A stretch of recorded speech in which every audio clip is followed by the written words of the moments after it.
যাই হোক, হঠাৎ করে আমরা চলে আসলাম সেলিম ভাইয়ের কাছে। দেখি সেলিম ভাই কি করতেছে। সেলিম ভাই কি অবস্থা? আসসালামু আলাইকুম। ওয়ালাইকুম সালাম। এই তো, কি ভাই কি ঠিক করলেন নাকি?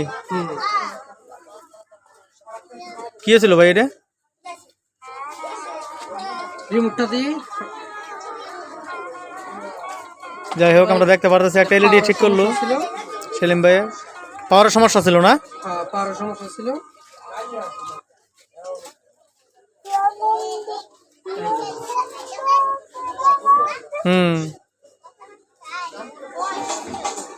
ঠিক আছে ভাই।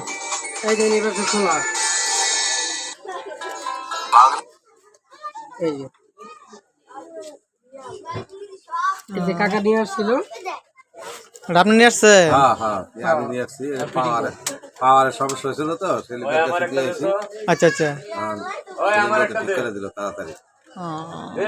আমি ইলেকট্রিক সব ধরনের জিনিসের কাজ করি। আচ্ছা, কেউ যদি করান ইলেকট্রিকের এই বক্স টিভি এবং কন্ট্রোলার, অটো রিক্সার চার্জার এবং ইলেকট্রিক যে কোনো ধরনের বাদ জিনিস, এই যে ইলেকট্রিকের যে এলইডি বক্স টিভি, নোকিয়ার অটো রিক্সার আইসি লাগানো, আমি যে কোনো ধরনের বাদ জিনিস ঠিক করি। আর আমার দোকান সকাল 8টায় খোলা, দুপুর 12টা পর্যন্ত চলে, আবার 4টা থেকে রাতের 11টা পর্যন্ত। কেউ যদি আসেন, আসার আগে অবশ্যই ফোন দিয়ে আসবেন। আর দোকানের ঠিকানা হলো 7 তলা চৌধুরীপাড়া আইপি স্কুলের সামনে, আরাফাত ইলেকট্রিক্স। ঠিক আছে। আমার চ্যানেল থেকে আসার আগে অবশ্যই ফোন দিয়ে আসবেন। আসার আগে ফোন দিয়ে আসেন। আসসালামু আলাইকুম, ধন্যবাদ।